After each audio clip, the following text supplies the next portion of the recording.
Imagine leaving home for a single trip and not seeing your family again for 29 years. That actually happened. And the man it happened to didn't plan for it that way. He left to perform Hajj, expecting it to be a single journey. He didn't return home for nearly 3 decades.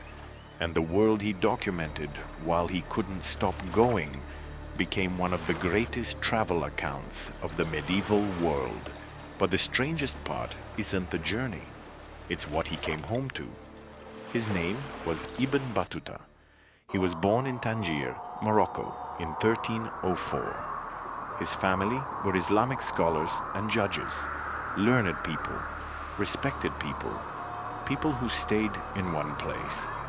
At 22, he left for Hajj, the pilgrimage to Mecca that every Muslim is called to make once in their lifetime. He left expecting it to be a single journey. He never turned back. After completing the Hajj, he went further into the Arabian Peninsula, then Persia, then Iraq, then back to Mecca a second time, then down the East African coast. 3 years passed before he considered returning home. And then he decided not to. Every destination became another departure. The medieval world Ibn Battuta traveled through was not the world most people imagine. He arrived in Mali during the reign of Mansa Musa, one of the wealthiest rulers in recorded history. He traveled through the territories of the Mongol Empire. He visited the great mosque of Jenne. But what makes his account remarkable isn't the famous places. It's everything else. He documented the price of food in different cities, the customs of greeting between strangers, the way different legal systems worked, the architecture of buildings that no longer exist. He was writing a field manual for the medieval world. Without knowing, that's what he was doing. In India, the Sultan Muhammad bin Tughlaq appointed him as a judge despite him being a foreign visitor. He served for years. He was nearly executed when he fell out of favor. He escaped, survived 2 shipwrecks, and eventually reached China. In China, he documented paper money, something that barely existed in most of the world. He described the Grand Canal. He described a postal relay system that moved messages faster than horses could carry them.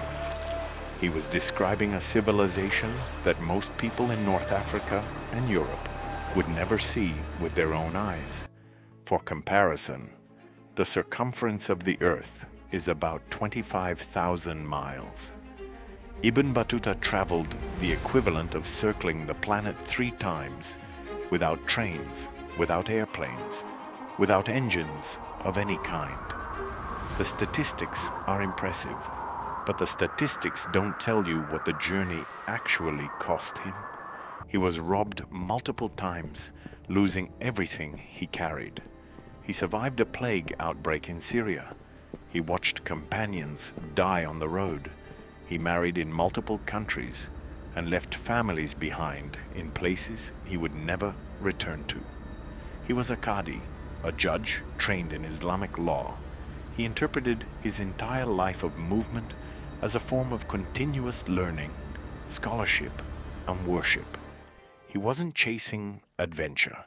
He was a scholar who kept finding things worth understanding. In 1349, after more than 2 decades of travel, Ibn Battuta returned to Morocco. Remember the question from the beginning. What did he come home to? This was the answer. His mother had died during the Black Plague. His father had died years earlier. He had outlived his entire immediate family while crossing the world. And when he began telling people what he had seen, the response wasn't celebration. It was skepticism. Many simply refused to believe one man had seen so much of the world. Ibn Battuta kept going. He traveled to Mali, to the Islamic Kingdom of Spain. He was past 45 before he made his final journey. He stopped when there were no roads left he hadn't already taken. The Sultan of Morocco eventually ordered that Ibn Battuta's accounts be recorded. He assigned a royal secretary named Ibn Juzai to the task. The account was written years later from Ibn Battuta's recollections, compiled through long sessions of Ibn Juzai sitting with him and writing as he spoke. Whether he had kept any personal notes during his travels is something historians still debate.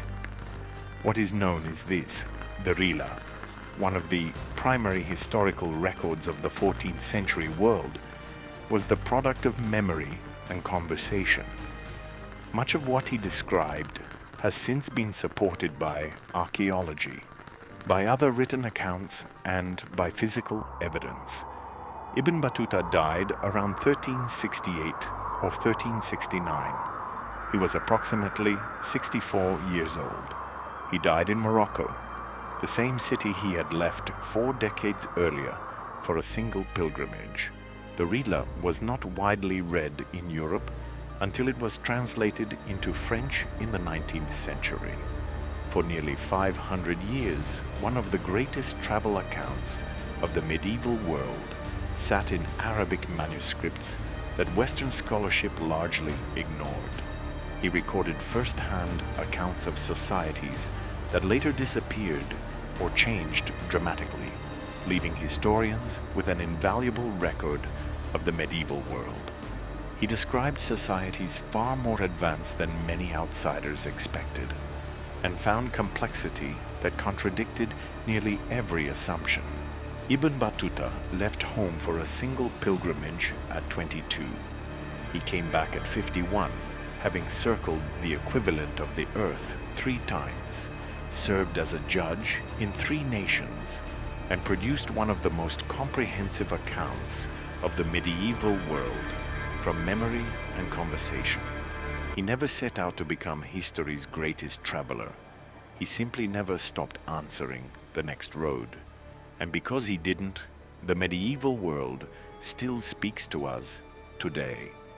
The credential that gave Ibn Battuta the authority to serve as a judge came from an institution built by a woman in Morocco in 859 AD. That story is the previous documentary on this channel. Follow Midnight Ummah, one documentary every week.